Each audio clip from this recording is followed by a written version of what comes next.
Ouço Deus, o furor de ciclones bravios. Ouço Deus, o cantar batida dos pardais. Ouço Deus, o lamento de pobres mortais. Vejo Deus nas estrelas perenes de luz. Vejo Deus no esplendor que alvorada traduz. Vejo Deus no suave perfume da flor. Vejo Deus no adeus companheiro da dor. Sinto Deus na saudade que evoca a lembrança. Sinto Deus no mover de feliz esperança. Sinto Deus na tristeza de ver-te partir. Sinto Deus na tua volta, irmão, a sorrir. Ouço Deus no murmúrio das águas do rio. Ouço Deus no furor de ciclones bravios. Ouço Deus no cantar matinais dos pardais. Ouço Deus no lamento de pobres mortais. Vejo Deus nas estrelas perenes de luz. Vejo Deus no esplendor que a alvorada traduz. Vejo Deus no suave perfume da flor. Vejo Deus no adeus companheiro da dor. Sinto Deus na saudade que evoca a lembrança. Sinto Deus no mover de feliz esperança. Sinto Deus na tristeza de ver-te partir. Sinto Deus na tua volta, irmão, a sorrir.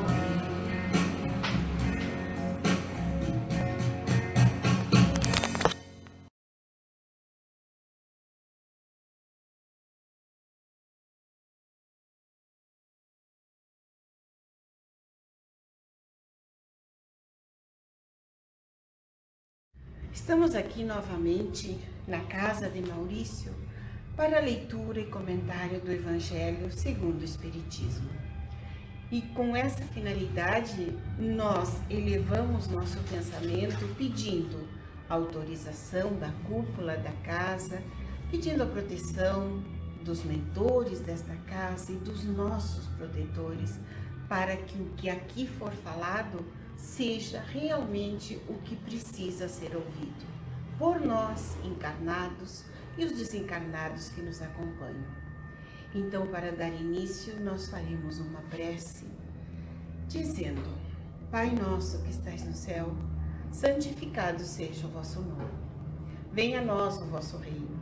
Seja feita a vossa vontade, assim na terra como no céu. O pão nosso de cada dia, dai-nos hoje. Perdoa as nossas ofensas, como nós perdoamos a quem nos tem ofendido.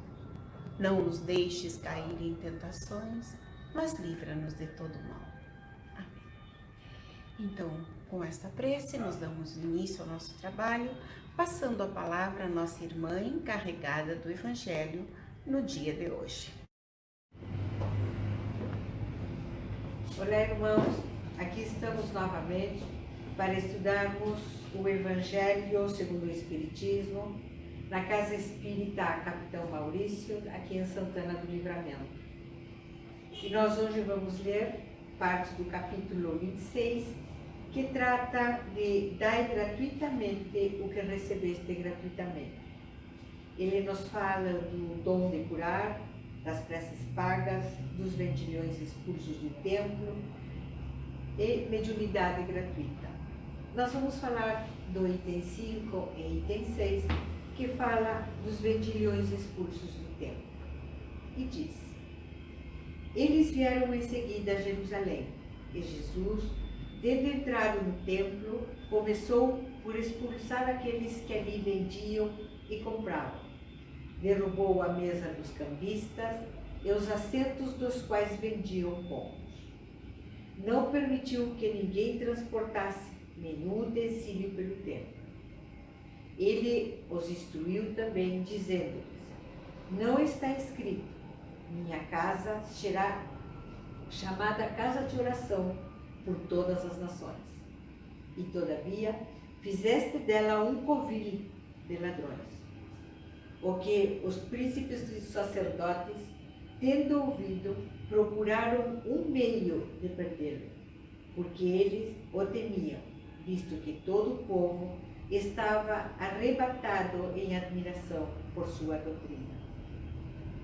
São Marcos, capítulo 11, versículo 15 a 18, e São Mateus, capítulo 21, versículos 12 e 13.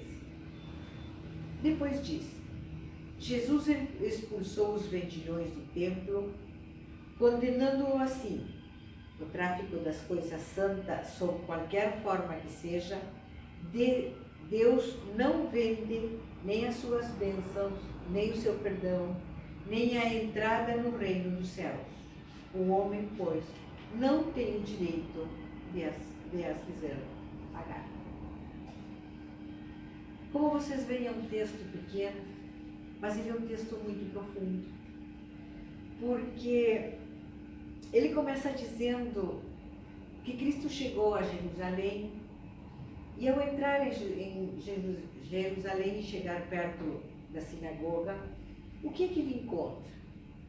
Ele encontra a gente vendendo, um verdadeiro comércio frente a seu templo. Aquilo, vamos dizer, que o irritou, que ele não gostou, e talvez usou palavras fortes, correndo-os de lá, tirando-os de lá. Mas vamos analisar a época em que nós estamos falando. Jesus era um espírito puro. Por ser um espírito puro, temos que entender que dificilmente tinha usado expressões fortes como para correr alguém, como para dizer coisas muito grosseiras, como tirando-os de lá, dizendo-lhe coisas que não deveriam dizer, porque era um espírito de muita compreensão. E talvez as pessoas que ali estivessem assim ouviram, mas Cristo foi claro quando ele falou que na casa dele, ali não era lugar de comercializar nada, porque era uma casa de oração. E ele foi muito claro em dizer, porque aquilo talvez o magoou, que o tinham transformado em um covil de ladrões. Mas vejam bem, aquilo que estava acontecendo era fora da casa de orações do Cristo. E essas pessoas que ali estavam faziam parte de outra sociedade, faziam parte da sociedade daquela época. Naquela época, se nós situamos bem, não era uma sociedade tranquila, não era um período onde o ser, o espiritual, prevalecesse sobre o material. Era uma época assim de compra e venda, era uma época em que as pessoas conheciam a grosseria, a arbitrariedade, o mando, o grito, e as pessoas, usando desse tipo de negociações, logicamente que usaram, vamos dizer, a frente da sinagoga, a calçada, vamos dizer agora, nesta época, para comercializar as coisas. Que Cristo não gostou. Por quê? Porque ele se referia, logicamente, à parte espiritual, à casa de orações. Na casa de orações é um lugar onde nós vamos tratar daquela necessidade não medível, aquilo que nós não podemos medir do homem, aonde nós vamos orar, nós vamos pedir, nós vamos, usando a expressão da época, nos humilhar perante a potência, perante a força, perante a fé do Cristo. E tudo isso não era vendível. Isso não se vende. Cristo não vendia e não comprava tudo aquilo que ele doava. Aí vejam bem, nessa época, que nós estamos falando da época dos fariseus, da época dos saduceus, nós vemos falando da Babilônia, da antiga Babilônia, nós vemos falando de toda uma época onde era comum o comércio, aonde era comum a existência de vários deuses. Tanto é que se nós vamos um tempo, uns séculos mais, do período da Babilônia, do período dos saduceus, do período dos fariseus, nós vamos ver uma época de uma brutalidade ainda maior com relação do homem com o homem. A crença naquela época era a existência de vários deuses, e por ter vários deuses haveria crenças aonde eles deveriam oferecer bens, onde eles deveriam oferecer alimentos a seus deuses para que eles não atacassem com tanta fúria, com tanta agressividade, destruindo muitas coisas da época. O conhecimento das pessoas também era muito pouco. As pessoas, praticamente não existia a leitura, não existia o conhecimento, a transmissão era de boca em boca, a educação não existia, a educação, vamos dizer, regrada, não existia. Quer dizer, a brutalidade imperava. Não era o desconhecimento, e sim a forma de tratamento da época. Não havia luz, não havia água, não existia televisão, muito menos. Imaginem, gente, que era um período de que, se nós consideramos que o século XVIII, XVII já era um período bastante forte, bastante agressivo, imaginem vocês, há milhões de anos atrás, como não seriam as coisas. Então as pessoas estavam acostumadas naquela época a outro tipo de religião, a outro tipo de crença, a outro tipo de negociações para adquirir as coisas. Imagine que na época de Moisés, os sacerdotes da época negociavam sim, vendiam as preces, vendiam as orações, vendiam o amor, compravam pessoas, faziam qualquer tipo de negociações. E tinha gente que pagava, pessoas que na época tinham condições econômicas, então pagavam sim para que outras pessoas fizessem as orações para eles, para que eles fossem curados dos pecados, fossem sanados das suas doenças, das suas dores espirituais. Então isso fazia com que as pessoas se endividassem, com os escribas se endividassem com as pessoas que cobravam impostos naquela época, porque eles tinham que pagar sobre tudo aquilo que acontecia nos templos e nas igrejas da época. E assim, dessa maneira, o sacerdócio, né, foi propagando por toda a nação uma comercialização da fé, comercialização de acreditar de que outra pessoa poderia salvá-los, poderia ajudá-los a comprar o céu, não ir para o inferno, e sim ir para o céu, e isso tinha um valor X. Gente que na época se endividava ou deixava seus testamentos para a igreja como forma de pagamento de suas dívidas, e necessitava de tantas mil rezas para poder curar o seu espírito e para que esse espírito não ficasse vagando ali no inferno e ele fosse então, vamos dizer, para o céu. E essa comercialização foi indo, esparramou-se por todas as nações da época. Essa forma de agir também, as pessoas foram se acostumando a comprar pela sua fé, pela sua cura, por todas as coisas, as pessoas estavam acostumadas a pagar. Aí chega Jesus com uma filosofia completamente diferente, uma crença completamente diferente, falando do amor, falando do seu reino, dizendo que o seu reino não era deste mundo e que o seu reino era da caridade, que era de paz, que lá não se vendia, lá não se comprava, lá não se pagava, que ninguém podia pagar pela fé, ninguém podia pagar para sair do inferno, nem entrar no céu, que tudo dependia de nós, de que não precisavam pagar as curandeiras para ter saúde, que não precisavam testamentos para ter a paz e a felicidade que procuravam. E, logicamente, quando Cristo chega a Jerusalém, que vinha de suas pregações, quando ele chega a Jerusalém, encontra todo esse mercado na frente do templo, onde, logicamente, aquilo não era o que ele pregava, não era o que ele dizia. Aí nos fala de que Cristo expulsa. Será que ele expulsa? Talvez ele tenha falado de uma maneira de que na época as pessoas não estavam acostumadas, porque ele fala de uma maneira dizendo que no templo dele não se vendia e não se cruzaria, não passariam fazendo negócios dentro do templo dele. Então, isso fez com que os sacerdotes que ali estavam, observando que estavam ali, ficassem temerários da circunstância, uma vez de que eles foram partícipes da situação de que quando Jesus chegava a Jerusalém, o povo todo que estava ali colocava tapetes, colocava flores, colocava tudo para que o Cristo passasse. E isso demonstrou a eles a força e o poder que tinha Jesus com relação a todos os outros deuses ou supostos deuses que lá estavam, porque uma vez que ele pregava de maneira suave, de maneira delicada, aquilo que realmente ele queria transmitir.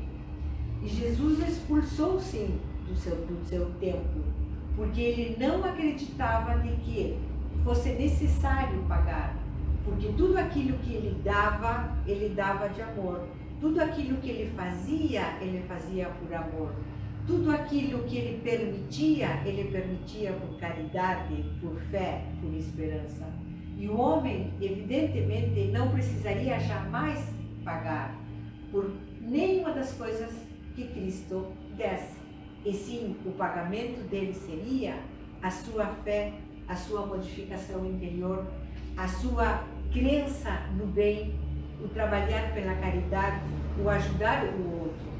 E isso, gente, foi uma modificação que veio demorou um grande tempo para as pessoas compreenderem isso aí, já que até o dia de hoje nós temos quem paga para receber uma missa, nós temos até dia de hoje quem paga para que sejam afastados os males dele, para que façam trabalhos em encruzilhadas e pagam milhões de dinheiro para fazer isso aí, quando a pessoa se tem a sua fé, quando a pessoa se conhece e sabe da sua crença, e sabe daquilo que pode fazer, e sabe que desnecessário é tudo isso aí, porque nós temos o nosso livre-arbítrio, e do nosso livre-arbítrio nós podemos sim usá-lo para o bem, e esse bem nos abrirá sim as portas para o céu, nos abrirá as portas para tudo aquilo que nós desejamos hoje na Terra, e que anos atrás também desejavam, mas não sabiam como fazer. Então Cristo é claro quando ele diz que Jesus expulsou os vendilhões do templo. Vendilhões significa os vendedores, hoje seriam aquelas pessoas que estão ali para negociar santo, né? Negociar pratinhos, negociar tudo isso que a gente ainda vê quando nos templos, nas igrejas, ainda vê as pessoas vendendo e dessa maneira locupletando-se, vamos dizer, com a venda da crença e da sensibilidade das pessoas que naquele momento se encontram tristes, se encontram oprimidos e que necessitam talvez dessa compra como para alimentar aquela necessidade que ele está fazendo falta. Então Cristo diz, condenando assim o tráfico das coisas santas, sob qualquer forma que seja. Deus não vende nem sua bênção, nem seu perdão. Gente que na época e até hoje, gente que retira seu perdão através de, vamos dizer, de orações, através de missas, através de outros ritos, para que ele seja retirado aquele pecado que ele mesmo cometeu. E ele fala também que na entrada não vende as bênçãos, nem o perdão, nem entrada no reino dos céus. O homem, pois, não tem o direito de as fazer pagar. O que significa isto? Ninguém pode cobrar do outro aquilo que recebeu de graça. E todo este capítulo fala sobre isso aí. De aquilo que eu recebi de graça, eu vou dar de graça. Dai de graça o que recebeste gratuitamente. Então, vejam bem, se eu recebi de graça, eu vou transmitir, eu vou dar, eu vou ajudar também de graça. Porque se eu vou vender, se eu vou cobrar para esse tipo de atividade, é realmente o que o Cristo fez. Expulsou do seu templo todas aquelas pessoas que queriam, de uma maneira ou de outra, enriquecer-se com aquilo que não poderia fazer.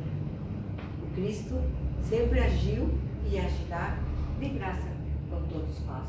E nós não temos o direito de cobrar do outro aquilo que nós recebemos de graça. Muitos exemplos podíamos dar, mas hoje nós vamos estudar e estudamos este pequeno trecho, que é pequeno, muito profundo e muito a falar, do qual nós poderíamos passar muitas e muitas outras sessões de estudo pelos exemplos dados pelo Cristo com relação a isso aqui. Muito obrigado, que Deus proteja vocês e que nós possamos sempre receber a graça e as bênçãos de Deus. Agradecemos então a nossa irmã que fez a leitura, o comentário, pedindo que essa explicação chegue a todos, encarnados e desencarnados. E neste momento em que estamos encerrando o trabalho, pedimos por nós e por todos aqueles que nos acompanham, pelos irmãos que estão sofrendo, pelos irmãos que estão privados da liberdade, seja essa liberdade física ou espiritual, mas que todos possam receber a palavra, o consolo, a luz e possam sair desta situação melhor do que quando nela ingressaram. Pedimos que Maria, nossa doce mãe, nos envolva com seu manto de luz para que a nossa caminhada seja mais leve, mais clara, mais precisa. Ave Maria, cheia de graça, o Senhor é convosco. Bendita sois vós entre as mulheres, bendito é o fruto de vosso ventre, Jesus. Santa Maria, Mãe de Jesus, rogai por nós, pecadores, agora e na hora do nosso desencarne. Que a paz e a luz permaneça sempre conosco.